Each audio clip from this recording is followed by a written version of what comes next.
तो चलेगा। Hello everyone, मैं AK मेकओवर से आरती गुप्ता। तो आज हमारी क्लास का डे 1 है, जिसमें कि आज मैं आपको बताऊंगी आईब्रो के बारे में। आईब्रो कितने टाइप की होती है और हम आईब्रो को कैसे करते हैं। तो सबसे पहले हम जब भी आईब्रो करते हैं, हमारे पास क्लाइंट आता है तो उस पर कई तरीके की, हर क्लाइंट की अलग अलग तरीके की शेप होती है। तो सबसे पहले अगर हम आइडल शेप मानते हैं, जो हमारी स्ट्रेट शेप होती है वो हमारी आइडल शेप मान जाता है। ज्यादातर क्लाइंट इस तरीके की शेप करवाना पसंद करते हैं। और दूसरे नंबर पे हमारी हाई जो आर्च होती है वो ज्यादातर क्लाइंट करवाना पसंद करते हैं। बाकी कर्व वाली आईब्रो और हमारी नॉर्मल आईब्रो, नॉर्मल तो ज्यादातर लोगों की होती है, लेकिन कर्व वाली जो आईब्रो होती है वो कम लोग करवाते हैं। 5 जो आईब्रो शेप है वो आइडल मानी गई है, जिसमें कि जो हमारी स्ट्रेट आईब्रो जो होती है वो एकदम इस तरीके से स्ट्रेट होती है और नीचे से हमारा ऐसे जाता है, यानी सीधी जाके इस तरीके से हमारी आईब्रो जाती है। और नीचे से क्या होती है, हमारी कर्व की तरह होती है, एक लाइन कर्व होती है। हमें पॉइंट, यहाँ पर हमें पॉइंट नहीं देना होता, ठीक है। तो वो आईब्रो हमारे स्ट्रेट में आती है।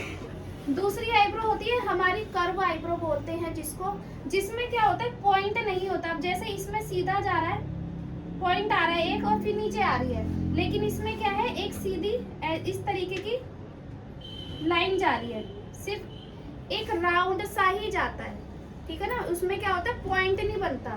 तो इस तरीके की आईब्रो को बोलते हैं हम कर्व आईब्रो। और थर्ड आती है हमारी हाई आर्च आईब्रो।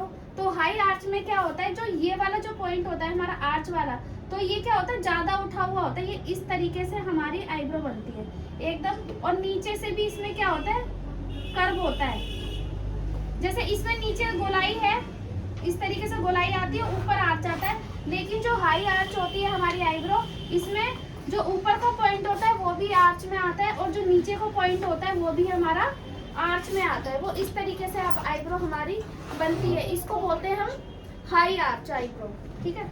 अब फोर्थ आती है हमारी S shape eyebrow. S shape eyebrow बहुत कम लोगों की होती है, बहुत कम लोगों की पसंद भी नहीं करते कि ये वाली शेप, क्योंकि ये एस की तरह बनी होती है।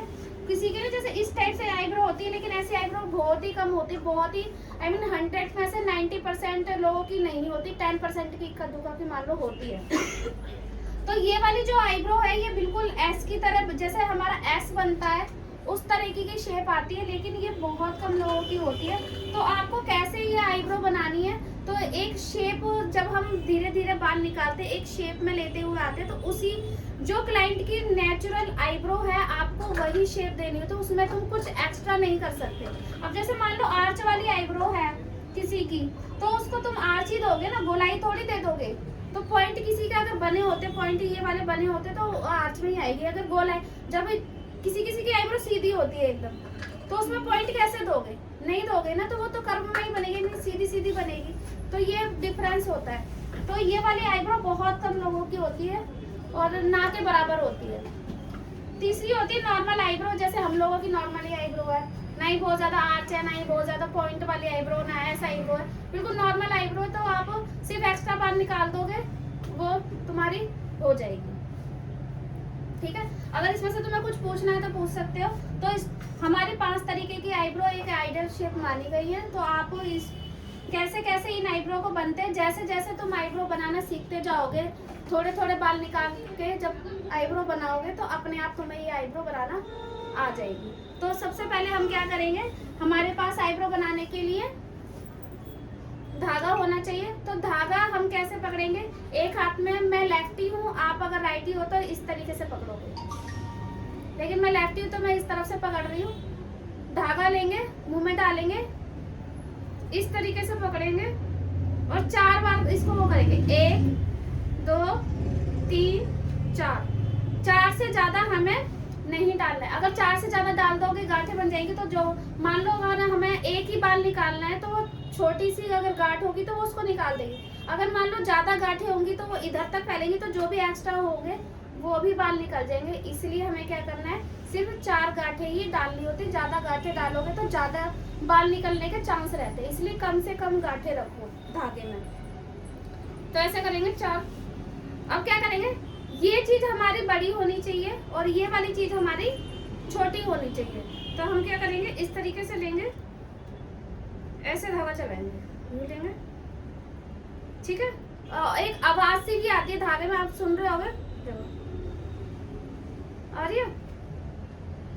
जब धागा चलाओगे तो इस तरीके की आवाज आनी चाहिए, जिससे क्या होगा तुम्हारा, अगर तुम सिर्फ ऐसे ऐसे चला रहे हो तो यानी धागा क्या है तुम्हारा ऊपर ऊपर चल रहा है।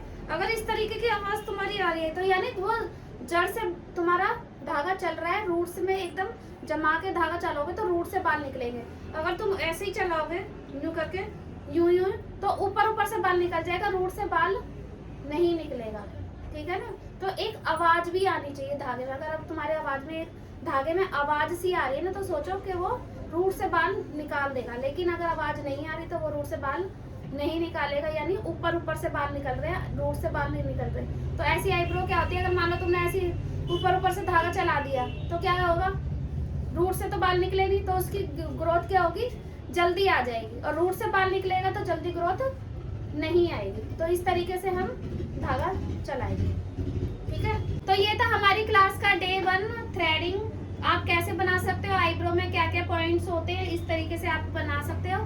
तो कल हम क्या करेंगे, आईब्रो एक बना के आपको दिखाएंगे कि कैसे आप आईब्रो बना सकते हैं। तो वो होगा हमारी क्लास डे 2 का। तो आज के लिए हमारी क्लास यहीं तक थी। तो ओके, बाय बाय। कल हमारी नेक्स्ट क्लास आएगी जिसमें हम प्रैक्टिकल बताएंगे। आज हमने थ्योरी बताया, कल हम आपको प्रैक्टिकल बताएंगे। तो ओके, बाय बाय।